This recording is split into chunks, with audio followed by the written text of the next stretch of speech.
अस्सलामुअलैकुम my beautiful viewers, welcome back to my YouTube channel. सबसे पहले तो थैंक यू सो मच मुझे सपोर्ट करने के लिए, मोटिवेट करने के लिए और इतने सारे प्यारे प्यारे कमेंट्स के लिए। और आप सबके बहुत सारे कमेंट्स आए थे हैंड प्रिंटेड एम्बेलिश दुपट्टे के लिए। मैंने आप लोगों से पूछा भी था तो सबसे ज्यादा वोट हैंड प्रिंटेड एम्बेलिश दुपट्टा पर आया था, तो मैंने सोचा चलो बनाते हैं। वैसे तो मैं हैंड प्रिंटेड एम्बेलिश दुपट्टा फर्स्ट टाइम बना रही हूँ, चलिए देखते हैं कैसा बनता है। सबसे पहले मटेरियल्स को देख लेते हैं। मटेरियल में मैं organza fabric, sugar bead, pearls, big size sugar bead, cut bead, sequence, नक्शी और red and green acrylic paint. तो मैंने यहाँ पेपर पर पैटर्न को ड्रॉ कर लिया है। उसके बाद मैं ऑर्गेन्जा को पेपर के ऊपर रखकर फ्लावर को ट्रेस कर लूंगी। मैंने यहाँ इसलिए पहले से ही फैब्रिक पर फ्रेम को अटैच कर लिया है ताकि पैटर्न ड्रॉ करते वक्त फैब्रिक मूव ना करे।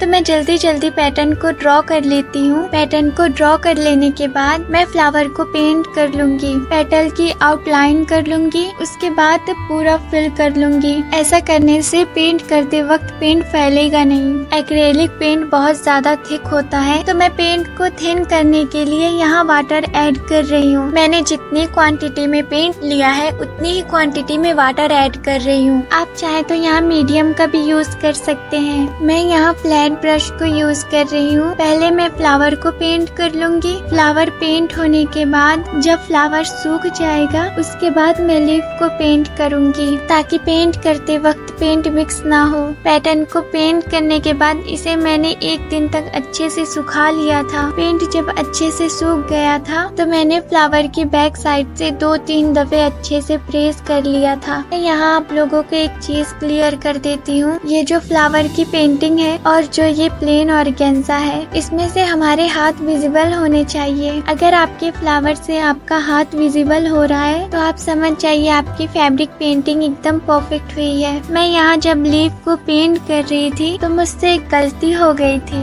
मैंने एक लीफ को थिक पेंट कर दिया था जिसकी वजह से फिनिशिंग अच्छी नहीं आई। आप लोग इस बात का ध्यान रखिएगा आपका पेंट थिक ना हो पाए। मैं यहाँ पे नक्शी को ले रही हूँ। नक्शी से निडल को थोड़ा दूरी पर निकाल लूंगी। उसके बाद मैं नक्शी को थोड़ा थोड़ा खींचते हुए स्टिचेस लगा लूंगी जिससे नक्शी सेट हो जाएगी। ऐसे ही मैं पूरे पैटर्न की आउटलाइनिंग करूंगी। तो जब तक मैं इस पूरे पैटर्न की आउटलाइनिंग कर रही हूँ, आप लोग जल्दी से इस वीडियो को लाइक करके मेरे चैनल को सब्सक्राइब कर दीजिए ताकि मेरी हर एक नई आने वाली वीडियोस आप तक पहुँच जाए। मेरी आउटलाइनिंग भी कंप्लीट हो चुकी है। इसके बाद मैं एक प्लेन शीशी ले रही हूँ जैसा यहाँ इस वीडियो में दिख रहा है, जिससे मैं आउटलाइनिंग पर पीटा वर्क करूंगी। इसके बाद मैं यहाँ बिग साइज के शुगर बीड्स को ले रही हूँ। एक एक शुगर बीड्स को अटैच करके एक सर्कल बना लूंगी। उसके बाद मैंने 2-3 फोल्ड करके थ्रेड को नीडल में लगा लिया है। थ्रेड से फ्लावर की लाइन बना लूंगी ताकि जब मैं नक्शी को अटैच करूँ तो नक्शी उभर कर आए। उसके बाद मैंने यहाँ नक्शी को छोटे छोटे पीसेस में कट कर लिया है। इसके बाद फ्लावर के अंदर जो मैंने थ्रेड की लाइन बनाई थी उसे पर एक एक करके नक्शे को थोड़ा तिरछा करते हुए अटैच कर दूंगी। उसके बाद मैं फ्लावर पेटल्स के बीच में एक नक्शे का पीस और एक सीक्वेंस को लेकर सेंटर में अटैच कर दूंगी और एक नक्शे का पीस और एक सीक्वेंस को लेकर साइड में स्टिच कर दूंगी। ऐसे मैं सारे ही फ्लावर के पेटल्स के सेंटर में बना लूंगी। उसके बाद मैं यहाँ स्मॉल साइज कट बीड्स को ले रही हूँ। 2 कट बीड्स और एक सीक्वेंस को अटैच कर दूंगी। थोड़ा थोड़ा दूरी छोड़ते हुए मैं पूरे पेटल को फिल कर दूंगी। उसके बाद मैं ऐसे ही दूसरे वाले फ्लावर के पेटल में एक शुगर बीड और एक सीक्वेंस को अटैच कर दूंगी और थोड़ा थोड़ा दूरी छोड़ते हुए मैं इस वाले पेटल्स को भी फिल कर दूंगी। ऐसे ही मैं सारे ही पेटल्स को फिल करूंगी। अब उसके बाद मैं यहाँ मीडियम साइज के सीक्वेंस को ले रही हूँ और एक पर्ल को ले रही हूँ। पर्ल को छोड़ते हुए नीडल को सीक्वेंस से पास कर लूंगी। ऐसे ही एक साइड में और एक नीचे भी लगा लूंगी। उसके बाद ऊपर की तरफ भी ऐसे ही पर्ल और सीक्वेंस की लाइन बना लूंगी। अब मैं यहाँ एक नक्शे के पीस और एक सीक्वेंस को ऊपर अटैच कर दूंगी और ऐसे ही एक सीक्वेंस और एक नक्शे को साइड में अटैच कर दूंगी। फिर उसके नीचे 3 बिग साइज शुगर बीड को दोनों साइड अटैच कर दूंगी। फिर उसके नीचे 6 स्मॉल शुगर बीड्स को अटैच करने के बाद एक सीक्वेंस और एक पल्स को ले लूंगी। पल्स को छोड़ते हुए सीक्वेंस से नीडल को पास कर लूंगी। ऐसे ही मैं दूसरी साइड भी कर लूंगी। लास्ट में मैं एक नक्शे के पीस और एक सीक्वेंस को दोनों साइड अटैच कर लूंगी। ऐसे ही मैं सारे लीव्स में बना लूंगी। ये देखिए ये पैटर्न बनकर कंप्लीट हो चुका है। तो कैसा लगा आप लोगों को मुझे कमेंट करके जरूर बताइएगा। Thanks for watching, like share and subscribe. मिलते हैं अगले वीडियो में, तब तक के लिए अल्लाह हाफिज।